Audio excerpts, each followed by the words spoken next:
No cabe duda que hoy es un día muy bonito. Y digo muy, muy bonito porque vamos a hablar de algo que nos fascina aquí en Guau TV, que es el teatro. Y qué mejor sobre un teatro con un toque de historia de México, de esa historia que a veces quisiéramos, pues dependiendo qué régimen diga, lo quisieran olvidar y otros lo quisieran santificar, ¿no? Pero lo cierto es que es la historia, y la historia como tal siempre será eso, historia, fenómenos y situaciones que se dieron con el tiempo. El día de hoy vamos a hablar de un recorrido dramatizado, que son los motines que cambiaron a la Ciudad de México. Es una obra que se ha estado presentando en Regina número 7, Centro Histórico, y obviamente concluyendo ya en el Zócalo. Es importante esto porque es toda una serie de vivencias las que vamos a tener ahí, las que vamos a disfrutar y sobre todo de las que vamos a reflexionar. Y qué mejor que para tal efecto que vamos a hablar con Francisco Ibarlucea. Sí lo pronuncio bien. Sí, aunque perfecto. No lo crean, hemos estado practique y practique para no llegar a ser el oso. Francisco, gracias por estar aquí, hermano. Mucho gusto. Pues mira, la verdad estamos muy interesados. Sabemos que ya llevan tiempo, desde marzo, que están aquí con esto. Es un gran esfuerzo.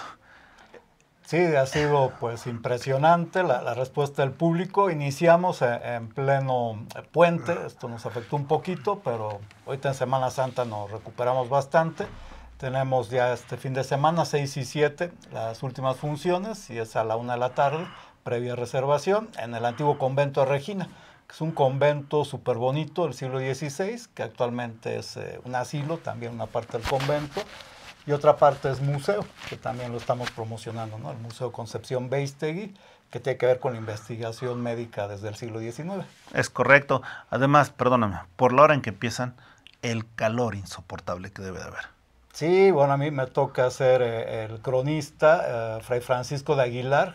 Voy con hábito de dominico, de paño negro español, entonces, bueno. Bueno, pero te voy a decir, al final es fresco. Sí, curiosamente es fresco. Porque como está tan holgado, Ajá. El aire frío se mantiene adentro. Sí. Ahora sí como los nómadas en el desierto. Pero los que están en lata de Nestlé, como dijeran muchos, los que están en casco, pobres guates. Sí, el que hace de Cortés, pues. No, hombre, no. Y las mujeres que con tanto, bueno, quizás sea la misma figura, pero van ceñidas al cuerpo, ¿no? Sí, que es un vestuario magnífico de Brisa Alonso, que es nuestra vestuarista, que hace investigación historiográfica de vestuarios, incluso en el Prado, etcétera.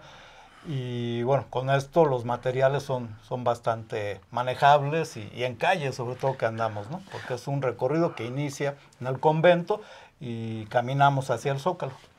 Tengo una pregunta. ¿Cuánto dura el recorrido? Dura aproximadamente hora 45, de la cual 45 minutos estamos en el convento, cómodamente sentados. Vamos a los jardines, al patio, ahí se representan 4 escenas y ya comenzamos con la caminata, que dura pues también otros 40 minutos más o menos. Ahora dime la verdad. ¿Cómo reacciona la gente que está en la calle y que no pagaron su boleto y de repente dicen, ¿qué onda? Pues es muy bonita la respuesta. Digo, somos tan New Yorkers ya en el centro histórico que pues la gente, pues así vaya uno en traje de Adán, ni en cuenta, ¿no? A veces nos subimos en el metro con el vestuario, que no nos da tiempo cambiarnos o algo, y la gente como si nada, están como muy hechos a... Oye, vinieron los de Locomía, ¿no? Sí. O de repente, pues te identifican, pero con otra persona. Mira, ahí va Carlos V y no sé qué. Bueno, por lo menos le atinan al siglo XVI. Pero hay gente que se sorprende mucho porque al centro pues van sábado, domingo, pues un poco al relajo, a la cantina, al bar, a comer, algunos de compras, y te topas con esto, ¿no? Con personajes del siglo XVI, 2 mujeres mexicas, dicen, caray, ¿qué está pasando, no? Y las mujeres mexicas pasando la calle, ahí, Isabel la Católica, mesones, pues todos, ¿qué es esto, no? Que es un carnaval, y ya por curiosidad se quedan. Y luego pues a la gente le gusta mucho la historia, y se quedan tantito. Y ya, pues después 5 o 10 minutos se van, ¿no? El hombre que no conoce su historia tiene el riesgo de repetirla. Así es. ¿Qué crees que sería lo más factible que se repitiera de la historia? Esto es lo que estamos proponiendo, que se repita, ¿no? Digo, hay que conocerla evidentemente, pero hay que conocerla porque también hay que repetirla. De vez en cuando hay que amotinarnos, de vez en cuando no hay que decir que sí a todo, que todo está bien, que todo está perfecto. No. Este motín es de los mexicas contra Moctezuma.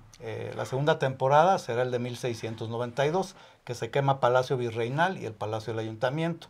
El último, que lo haremos en noviembre, 1828, el golpe de Estado que da Vicente Guerrero. Es tan contradictoria nuestra historia.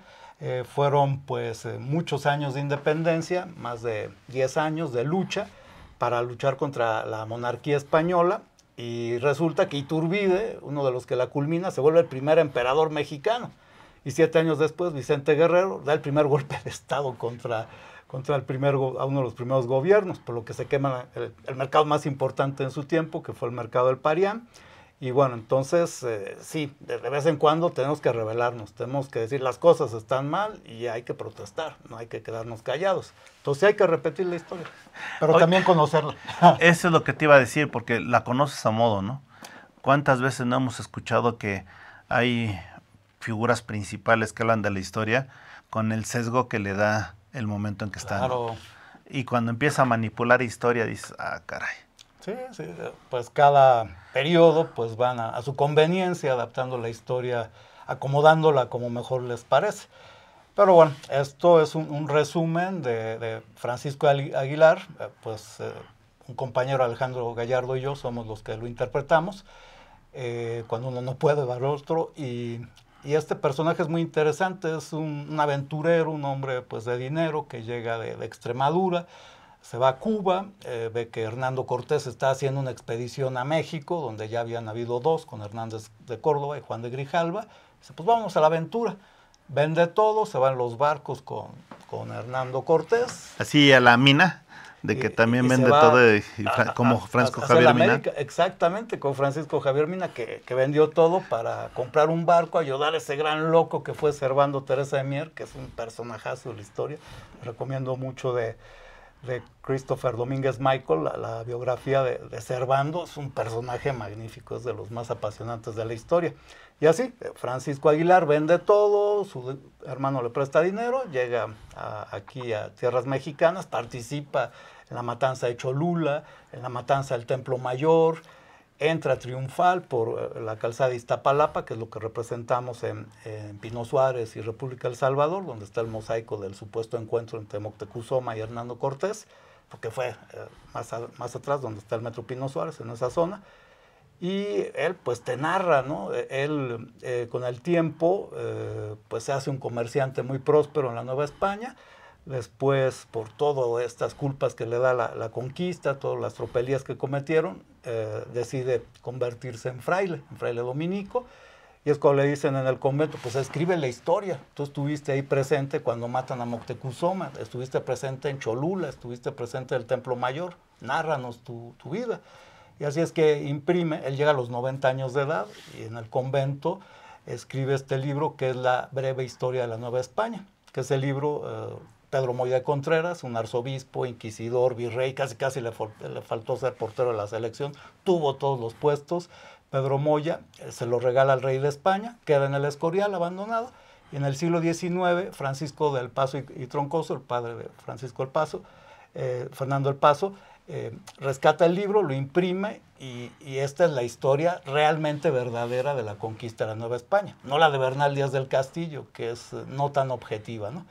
Entonces él es el que nos va guiando por las calles por donde llegaron los castellanos, donde lucharon con Moctezuma, termina en lo que es el Monte Piedad, que era el Palacio de Axayácatl, donde Moctezuma recibe a Hernando Cortés y a sus miles de aliados, que no nada más eran tlaxcaltecas, eran de otras tribus, totonacas, tepanecas, texcocanos, cuetlaxcoapas, venía gente pues de todos estos pueblos que están en contra de los mexicas, se alían con Cortés y van a parar al Palacio de Moctezuma. Después de la matanza del Templo Mayor, se amotina el pueblo, ya después de que matan a Moctezuma, y esto ocasiona la huida de Hernando Cortés y su ejército el 30 de junio de 1520.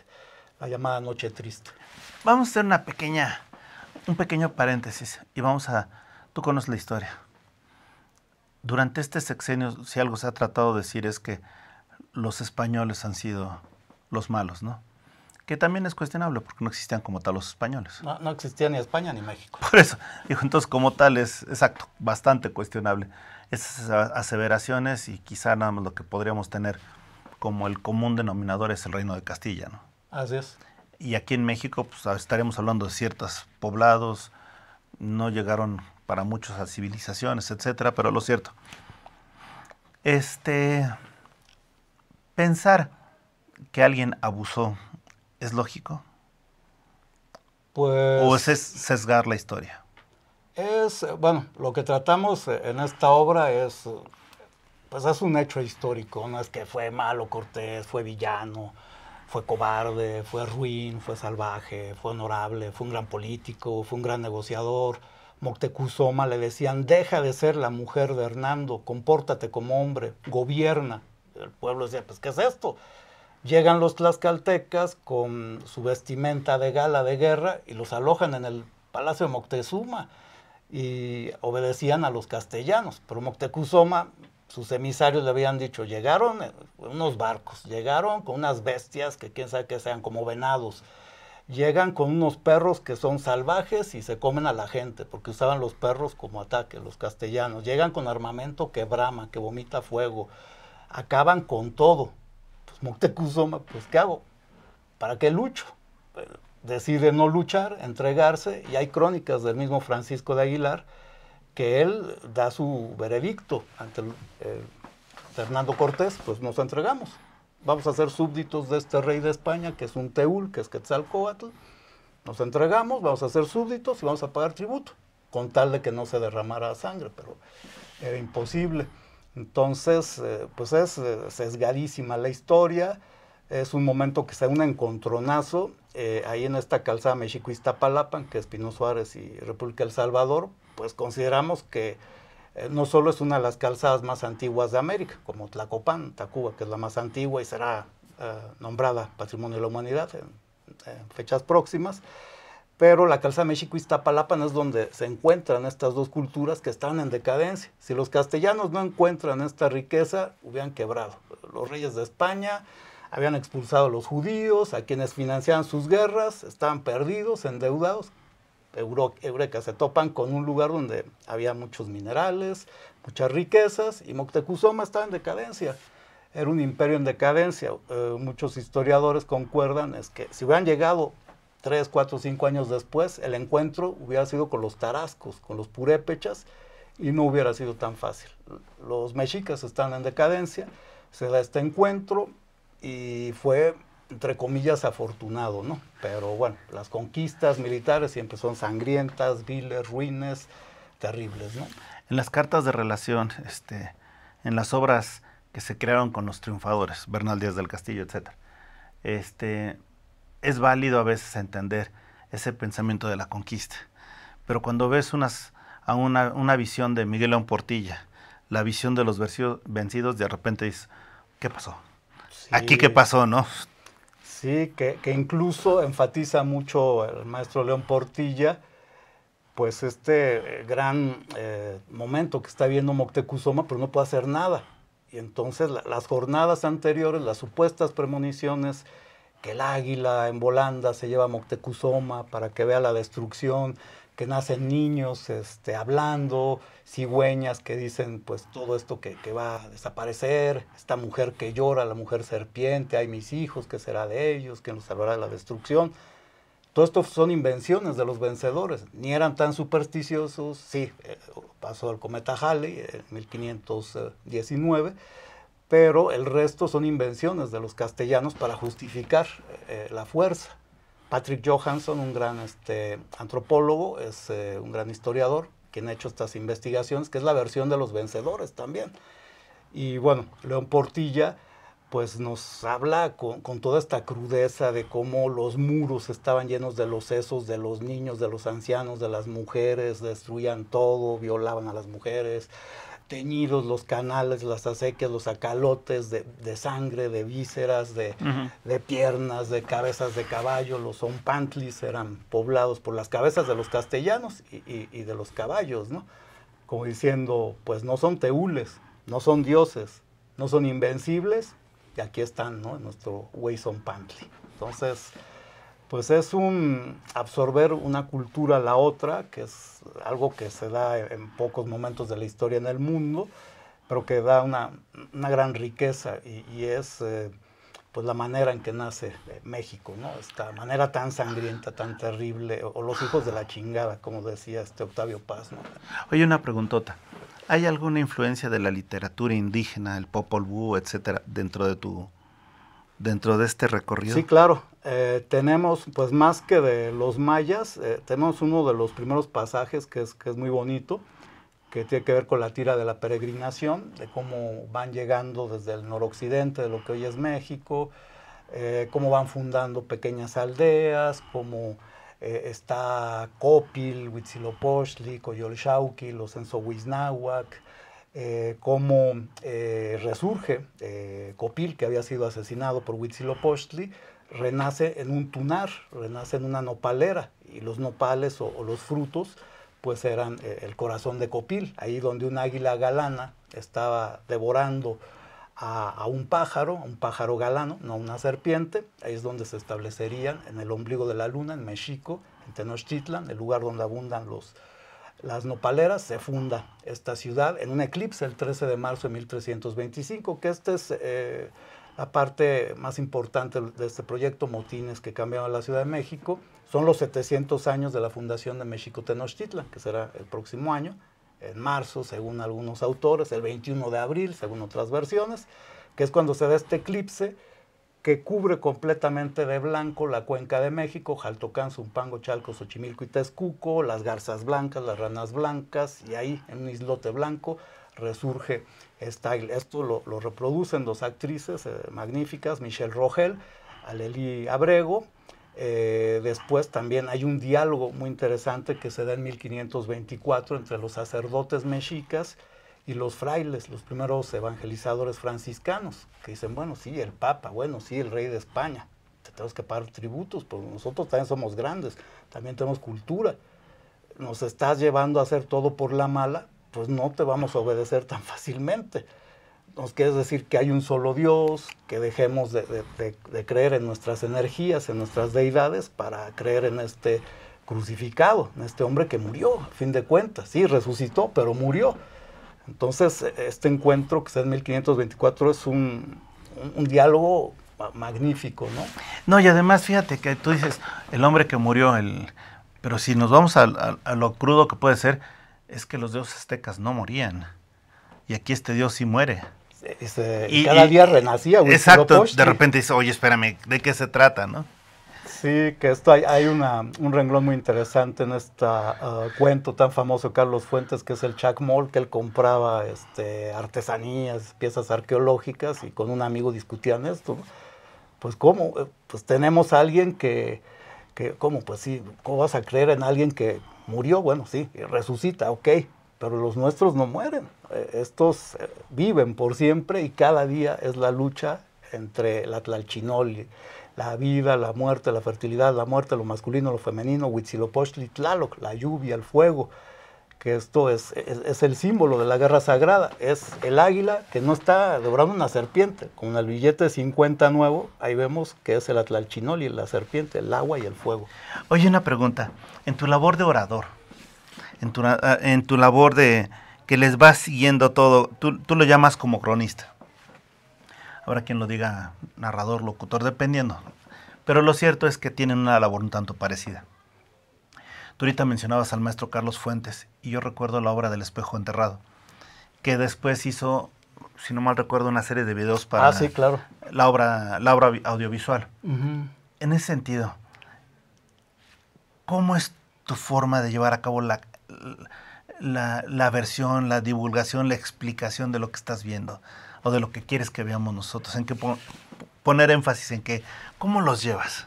Bueno, pues es fácil realmente, porque en mi vida diaria soy guía de turistas. Llevo 30 años de guía de turistas. ¿En dónde? En el gobierno de la ciudad, en turismo, y sobre todo atiendo turismo internacional, extranjeros. Entonces, así como de freelance y en distintas agencias de viajes. ¿En qué idiomas? ¿Solo inglés, en español? Francés y alemán. O sea, tienes tú la ventaja de que poder hablar con todos en su idioma. que, bueno, una cosa es traducirlo, pero es No, de llevar acuerdo. la cultura mexicana. Ay, ¿qué nos estás diciendo? No te entendemos nada. O sea, te entendemos las palabras, pero no el concepto, ¿no? Entonces, muy, muy padre. Y también lo me hice narrador oral en algún momento. Entonces, narro cuentos, mezclo la narración oral con la guía turística y escribo crónica. Desde hace también más de 30 años escribo crónica de la ciudad. Entonces, por eso nos eligió a Alejandro Gallardo y a mí, Francisco Hernández. Nosotros, pues, somos los guías que llevamos a los espectadores para que vayan viendo cada una de las escenas que van a ir contemplando a lo largo del recorrido. Oye, si hay algo indicativo de la unión, de la armonía de los mexicanos, es para los aztecas puede ser una Coatlicue, para más adelante puede ser Guadalupe. A ver, platícanos, ¿qué tanto se ve de esa transformación, ¿cómo le podríamos llamar? Sincretismo. Sincretismo. Que bueno, no lo abordamos, pero bueno, es obviamente que en el Tepeyacac, que hay en el cerro del Tepeyacac, se devocionaba a Coatlicue, a la madre de los mexicanos, pero también a Meyahuel, o Mayahuel, a la señora de los 400 pechos, a la señora del pulque, y asimismo a Tonantzin, a la señora de la tierra. Entonces, toda esta imagen tan magnífica del siglo XV, que está en el Museo de Antropología, que es la Coatlicue, que se encontró en 1790 en la zona del Zócalo, pues tiene correspondencias con Guadalupe, incluso iconográficas. Entonces es súper interesante. Obviamente no abundamos en ello porque pues sí se crearía una controversia tremenda. Tratamos de ir guiando a la gente sin sacarlas de lo que es el área del recorrido, porque de por sí se quedan un poco, espérame, o sea que esto pasó así, entonces esta esquina, aquí había una acequia, aquí pasaba un acueducto, esto era parte del lago de Texcoco, aquí venían con sus 60 canoas, pese a que Moctezuma les prohibió que recibieran a los extranjeros, ahí estaban. Y bueno, pues entonces pues tratamos de hablar muy levemente, ¿no? Pero no nos da los 90 minutos. No, ya lo creo que no es demasiado. Sí, es resumir muchísimo, sí. Siglos. Sí, y además no solo siglos, conocimientos, muchísimas cosas contrarias. Ese sincretismo, tan solo entenderlo. Sí, es muy, muy difícil. Difícil. Fíjate que hace ¿qué será? Menos de un año, tuve la oportunidad de platicar brevemente con Nacho Cano, porque no sepas que allá en España, en Barcelona me parece, o en Madrid, está llevando a cabo la puesta en escena Malinche. Malinche, sí. Y él decía, es que el día que entendamos lo que sucedió, ahí va a cambiar la historia. Yo creo que también, en sus parámetros, es lo que están haciendo ustedes. Sí, es tratar de traducir un poco. Todavía hasta hace unos 25, 30 años era la controversia. No, que los españoles, le echaba pestes de la conquista en español. Y luego, pues, maltrataba a los indígenas. Entonces era un discurso muy, muy maniqueo, el que hubo mucho tiempo. Ajá. Pero de repente, ahora a todo el mundo no le importa nada. O sea, es muy raro quien se interese por la historia del siglo XVI. A la gente le cuesta trabajo. Es una época, un periodo de la historia muy doloroso. Nos vamos más hacia el mundo en últimas fechas, estas generaciones. Claro, amamos nuestra historia, nuestros orígenes, pero es un periodo que... Bueno, espérate. Muchos chavos, perdóname que te lo diga, aman la historia, pero les preguntas el himno nacional y no quieren... O sea, no se manifiestan. O sea, la historia que les conviene, ¿no? Sí, claro. El civismo que teníamos nosotros, la historia que teníamos, no tiene nada que ver. Pregúntale a cualquier chico por qué hubo puente hace poco. Pues la primavera, ¿no? Es correcto. Entonces, muchos le llaman que es indiferencia, otros que es indolencia, otros que es el famoso valemadrismo. No lo sé. Pero lo cierto es que cada vez estamos más lejos de la historia y esfuerzos como el tuyo, esfuerzos como el de la Malinche y otros, se aplauden porque de alguna manera es tratar de decirnos, recuerden que aquí estamos, y aquí está, y tenemos historia. Y el hombre que no conoce su historia tiene el riesgo de repetirla. Me parece excelente lo que tú estás comentando. Ahora te pregunto rápidamente para la gente que nos está viendo, las redes sociales. @Fénix Novo Hispano, también nuestra página, es así, Fénix Novo Hispano, en Instagram y Facebook, @Fénix Novo Hispano. Pregunta, Fénix Novo Hispano, ¿cuánto ya tiene de fundado. Pues 30 años, es un esfuerzo magnífico de Juan Francisco Hernández. Es, yo pienso, la mejor compañía de teatro clásico que hay en el país. Y este esfuerzo lo hace precisamente recuperando las calles. El viernes, perdón, de Cuaresma, el Viernes Santo, pues siempre hace el Vía Crucis, tiene 24 años haciéndolo. Entonces recupera la historia de la ciudad. Esto se hacía desde 1524, desde hace 500 años, ahí en la Plaza Mayor. Todo esto que estamos haciendo se hacía en estas plazas donde ya había teatro en el siglo XVI. Entonces él regresa a las calles donde hubo teatro. El teatro de calle, el foro, el escenario, eran los callejones y callejuelas, son los mesones antiguos de la noble y leal Ciudad de México. Entonces es recuperar los textos originales, que todo esto que hay en la obra son los textos de Francisco de Aguilar, los textos de este diálogo que se da entre los sacerdotes mexicas y los frailes franciscanos, los diálogos, según distintas versiones, de Cortés y Moctezuma, que se dijeron aquel 8 de noviembre de 1519, lo que ocurre posteriormente. Entonces se recurre a la enorme biblioteca de más de 10,000 libros que tiene el maestro Juan Francisco Hernández, y son pues 30 años de rescatar pues el siglo XVI al XIX de la Ciudad de México y del país, ¿no? Qué gran esfuerzo, y sobre todo, ¿en dónde estás? En el centro, que vamos, en el meollo de tanta historia que tiene. Quizá lugares comparables, lo más cercano sería Coyoacán. Así es. Quizá una partecita de San Ángel que todavía se respeta, pero realmente estás en el centro. Sí, claro. Y puedes ver muestras de todo, ¿no? Sí, de que aquí en esta esquina pasó esto. Este edificio es más, tiene restos de los mexicas, ¿no? Y sobre construyeron esto, ¿no? Exactamente. Entonces es todo. Ahí estamos viendo, la verdad, por cierto, qué buena fotografía, ¿eh? Qué bien lo representaron, qué bien está hecho. O sea, me sorprende, porque fíjate que ya no, digamos, ver la historia desde el punto de vista de narración o de sucesos, ver la historia como una aventura, ¿no? Ahora sí que la aventura del hombre, como... Y algo apasionante, ¿no? Sí, me queda claro que es muy agradable.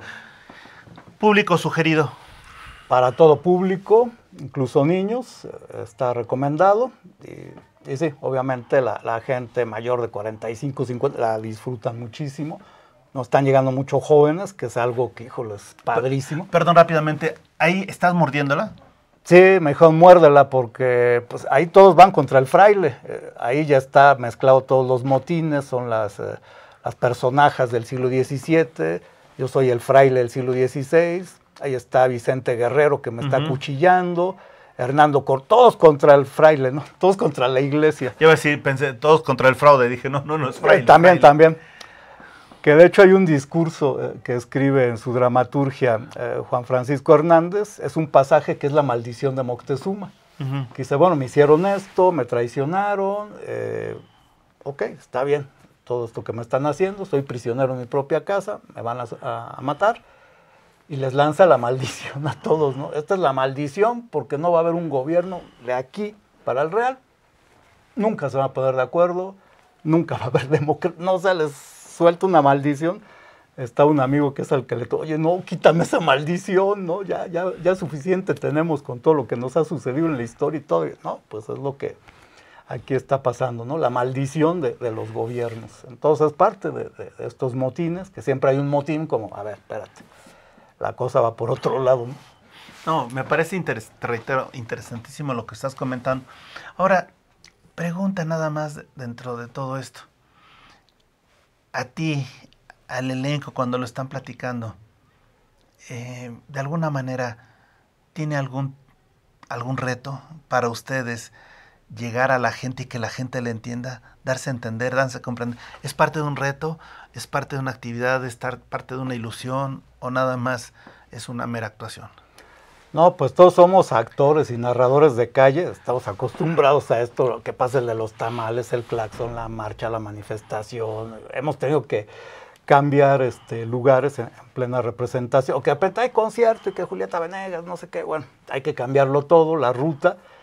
Pero a la hora del texto fue muy interesante porque están los partidarios de Cortés, los que defienden a Moctezuma, los que dicen, bueno, pues somos mexicanos, de aquí fue esta cultura, el virreinato, que tiene que ver con Asia, con África, con el continente americano, con Europa. Esto es la cultura. Entonces se desatan discusiones muy interesantes entre los participantes, pero ya saliendo a la calle pues estás cobijado por un escenario natural y vamos a lo que pase, ¿no? Y no detener en ningún momento. Fíjate que estamos ahorita hablando de muchas cosas, México, Estados Unidos, y lo que estamos viendo de los fenómenos migratorios. ¿Podrías entender hoy por hoy a México, la historia de México, sin las migraciones? No, para nada. Somos, sobre todo la Ciudad de México, somos una ciudad tan rica que es fecha, ahorita hay 45,000 nómadas digitales en la Roma, en la Condesa, hay 45,000 haitianos en Tláhuac, en Popotla, en Tacuba. Somos una ciudad, igual el país no tanto, pero sí somos una ciudad que acogemos a los migrantes, a las culturas, hacemos que se desarrollen y pues hacemos que haya una convivencia, ¿no? Es una ciudad muy cosmopolita en ese sentido. Entonces, siempre ha habido migración y siempre ha sido positiva. Digo, ha habido cosas feas también, no tan positivas, pero en general es un enriquecimiento y por eso es la grandeza de nuestra ciudad, que también lo proponemos aquí. Ahora, ya tú estás en esto, están haciendo toda la preparación, independientemente de la obra, etcétera. ¿Qué tan extenuante es llevarla a cabo? Mucho. Es ha sido complicado porque todos tenemos otros proyectos. Para empatar los tiempos es difícil, hay que leer mucho, tenemos que chutarnos como 6, 7 libros de todos estos temas y crónicas. La investigación de vestuario también fue muy interesante, y caminar las calles y luego pues sentirse cómodo con el vestuario, representar bien al personaje, no estar arrastrando, porque son vestuarios tan bien hechos que obviamente no fueron pensados en su origen para estar en la Ciudad de México, entre charcos, vías de lo que fue tranvía, que el puesto de los churros, que los tacos de canasta, en fin, hay que estar a todo momento, estar con retos, ¿no? Entonces es complicado, pero muy apasionante, ¿no? Ahora, este fenómeno, por decirlo, llamarlo así, esta puesta en escena, si es que se puede llamar puesta en escena, ¿verdad? Porque lo que menos tiene es un escenario. Bueno, la escena es la ciudad. Sí, por eso. ¿A qué otros lugares lo pueden llevar? ¿A Coyoacán, por ejemplo, en Coyoacán, Xochimilco? sí. Coyoacán, Xochimilco, Azcapotzalco, Iztapalapa, que son pues, los lugares originarios de la ciudad. Tacuba es donde pudiera llevarse esta puesta en escena. Y sí, básicamente, y Coyoacán, de hecho lo hacemos mucho, ¿no? Porque terminada la destrucción de Tenochtitlan, Cortés se va a vivir a Coyoacán. De 1521 al 24 funda el Ayuntamiento de Coyoacán.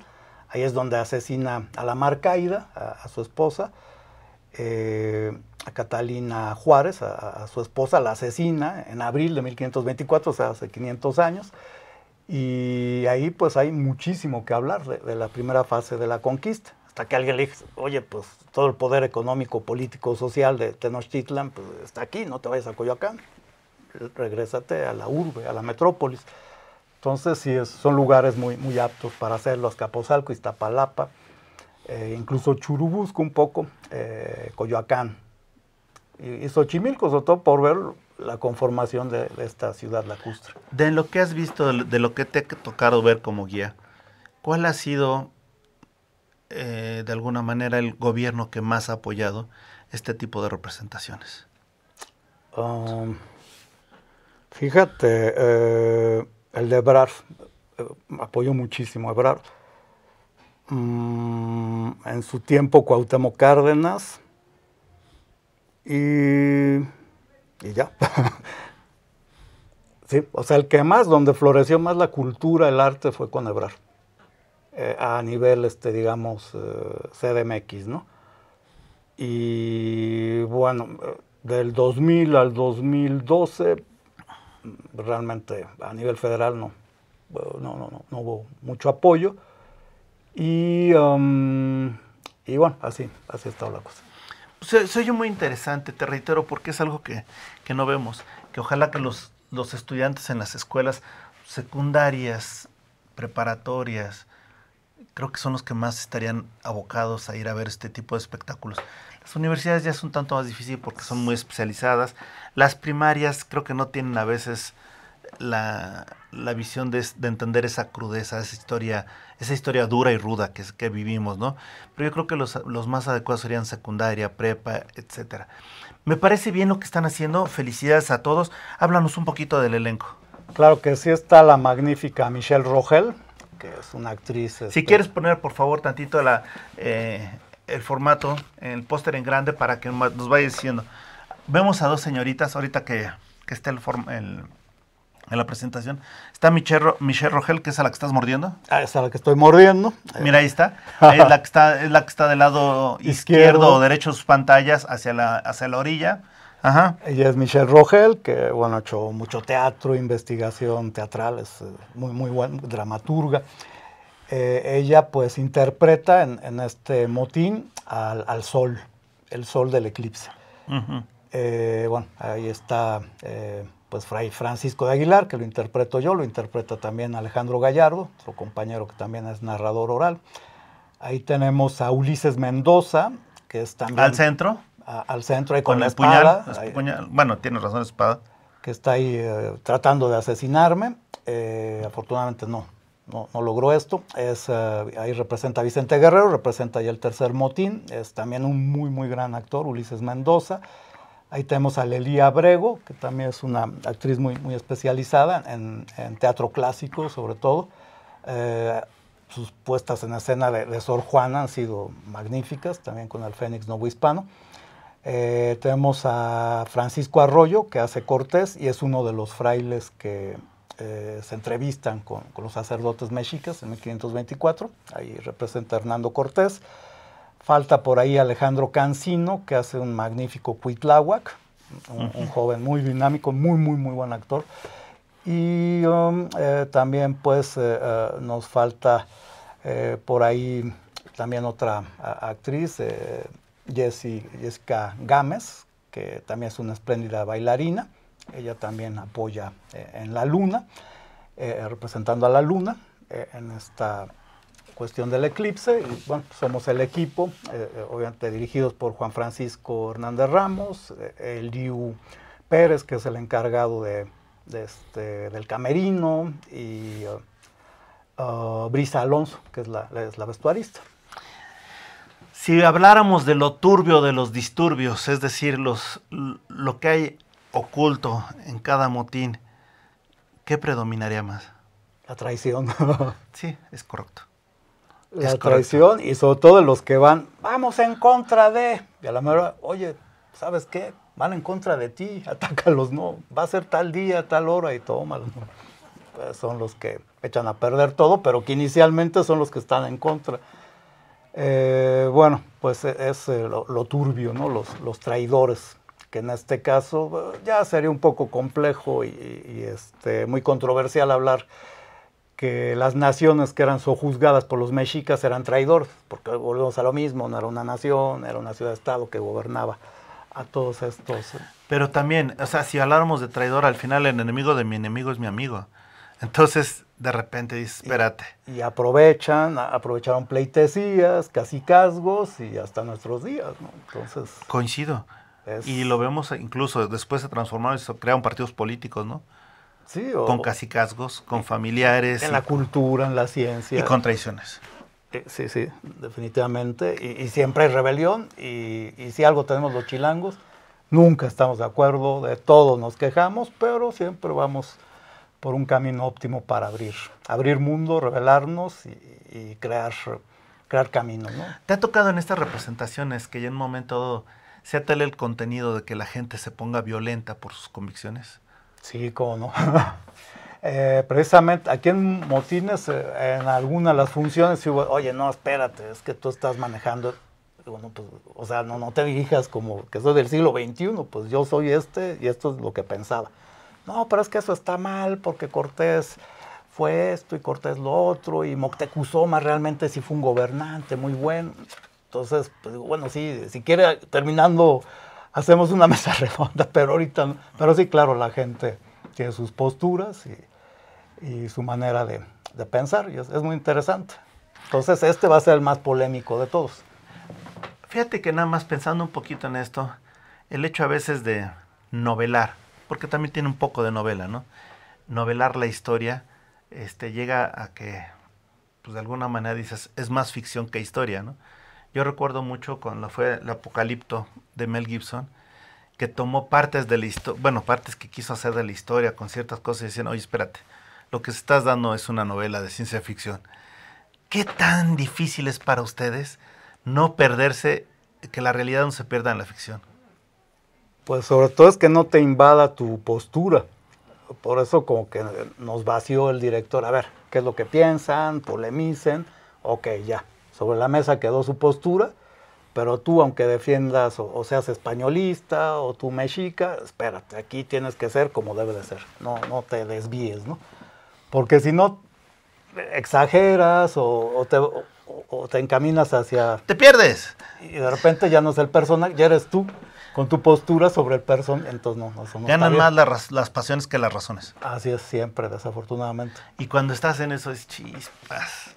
Y estamos también para la razón y para la fantasía y romantizar un poco a estos personajes, porque si no, pues es difícil de tragar tanta historia así nomás. Bueno, hablen de algo bonito, el eclipse y bueno, el lado humano de Cortés, o que en esta parte de la historia no hablamos tanto de Malintzin, ¿no? Pero que también es un personaje muy, muy interesante. Lo que estás diciendo es cierto, es verdadero y sobre todo, qué padre, qué responsabilidad tienen ustedes. Sí, es complicado. ¿Te ha tocado que esté algún historiador a tu lado? Sí, de repente, no, es que está mal tu versión, esto no es cierto, esto no sucedió aquí, esto pasó por esto, tú lo estás manejando. Bueno, no es que yo lo maneje, esto es lo que escribió Francisco de Aguilar, esto es lo que dijo Bernal Díaz, y ellos estuvieron ahí, ¿no? Entonces es pues interesante los problemas que hay. Esto en la guía turística cada rato nos toca con los colegas historiadores, ¿no? Al concluir la presentación, ¿hay espacio para intercambio de ideas con el público? Sí, muy poquito, porque pues, nos está tocando tanto calor y la gente pues sí ya viene cansada, nosotros también. Y luego pues ya nos regresamos a nuestro cuartel, es Regina, y tenemos, ahí nos cambiamos, es nuestro camerino. Y si de repente, oiga, pues pero ¿a poco sí pasó así? Oiga, pero qué mal todo esto que le pasó a Moctezuma, pero ¿por qué reaccionó tan mal y tan tarde? Y es muy terrible, pero ¿y a poco sí fue la viruela la que terminó realmente de acabar con la población? No fue ni el armamento, no fueron ni los aliados, fueron las enfermedades. Este virus, porque bueno, la Ciudad de México cada 100, 115 años una epidemia, cada 30, 35 un gran terremoto, siempre ha sido sino. Oye, y otra pregunta, qué simpático ha de ser que en un momento dado ya, una vez que concluye la presentación y todo, ver a un cronista de hace unos años tomando su refresco de cola para bajarlo, ¿no? Ser simpático. Sí. Ese sincretismo también. Así es. No, me parece muy, muy agradable lo que has estado comentando. Y, Francisco, hay dos preguntas que me faltan en obvio de tiempo. La primera voy a ir, ¿cómo invitas a la gente a que vayan a ver esta experiencia, esta presentación, esta representación? ¿Cómo los invitas? ¿A qué? Bueno, les decimos, vengan a conocerse y reconocerse en sus raíces, caminen su ciudad como nunca la habían hecho, no nada más por venir de compras o venir a pajarear y curiosear y caminar, entrar a museos. También vean la historia viva, véanse representados en cada uno de estos 6 personajes, vean lo que sucedió, vean cómo reacciona la gente bajo presión, o presión política, económica. Y bueno, véanse reflejados, reflexionen y amen la historia de una ciudad tan fascinante. Perfecto. Y pues bueno, una pregunta que siempre hacemos aquí a las personas que llegan. En tus propias palabras, Francisco, Ibar Lucea. Ya van dos, ya soy un experto. En tus propias palabras, Francisco, ¿quién eres? Pues bueno, soy un apasionado de la historia de México, me gusta escribir sobre el barrio, sobre los acontecimientos, sobre el pasado, pero también me gusta sacar mi celular y estar grabando lo que pasa enfrente y transmitirlo en vivo, en Facebook, en Instagram. Soy un chismoso profesional y bueno, un apasionado de de la CDMX, que es una ciudad cosmopolita. Pero me encanta más lo que dice aquí. No me voy a referir a los 3 motines, sino me voy a referir al final.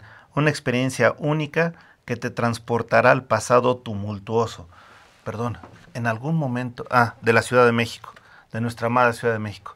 En algún momento de nuestra historia ha dejado de ser tumultuoso la Ciudad de México. Pues no, afortunadamente no. Es una ciudad movida, una ciudad que siempre ocurre algo, una ciudad donde uno nunca se aburre, donde siempre hay conflictos, desafortunadamente, pero también soluciones y nos estrechamos la mano en todo momento. Eso es lo importante, que somos polémicos, bravos, pero a la mera hora hay negociación. Ahora, perdóname, aprovechando que eso dijiste, negociación, somos conflictivos y todo. Próximamente tendremos elecciones. Y lo que estamos viviendo será la historia Así es. de los que vienen. ¿Cómo te gustaría que fueras tú, o mejor dicho, con tu visión, que se narrara esta historia que estamos viviendo de las campañas? Híjole, es muy difícil, pero pues sería pues un Francisco Ibarlucea que estuviera contento de que la gente votara con mucha conciencia, que el voto pues fuera respetado y que por quienes se votó pues tengan la altura, ¿no? Para el cargo por el cual fueron votados, sean senadores, diputados, jefes de gobierno o presidentes, ¿no? Entonces, creo que va a ser muy interesante porque por primera vez va a ser una mujer presidenta, seguramente. Y bueno, sobre todo que todo transcurra en paz, en calma, con mucha reflexión, porque no es cualquier cosa, tomamos muy a la ligera la política, a veces discutimos, todos sabemos de política, todos somos especialistas y a la mera hora, pues, oye, pero pues ni fuiste a votar, o anulaste tu voto, ¿no? O sea, hay que ir a votar con conciencia y luego no nada más es ahí el voto, luego exigir a quien se le votó, a tu diputado, a tu senador, a tu jefe de gobierno, oye, sí, voté por ti, pues, oye, ahora me cumples, tú dijiste que ibas a hacer esto, ahora lo cumples. ¿Cómo que no hay presupuesto? ¿Cómo que no vas a apoyar? No, ¿qué pasó? Pues yo voté por ti por eso, ¿no? Entonces no nada más ya voté y ahí quedó, no, seguirle, ¿no? Como buen ciudadano. Y además pensar que los mexicanos unidos somos mejores. Claro. Y las divisiones a nadie le interesan y solo nos hacemos daños con ellas. Sí, eso es terrible y bueno, pues ya para concluir te diría que, bueno, van amarillos, verdes, rojos, violetas, del color que sea, pero los que quedamos siempre somos nosotros. Claro. Y nosotros a nivel de calle, pues ¿sabes qué, mi hermano? Pues vamos a seguirle, vamos a chambearle y pues aquí en el pequeño espacio que tenemos, a trabajarle todos los días y también dejar de quejarnos y órale, para adelante. Muchísimas gracias, Francisco Ibarlucea. Gracias por todo. Sí. 3 veces lo pronuncio bien. Gracias y sobre todo gracias a ustedes que nos han visto. Esto en tus propias palabras. Hasta la próxima.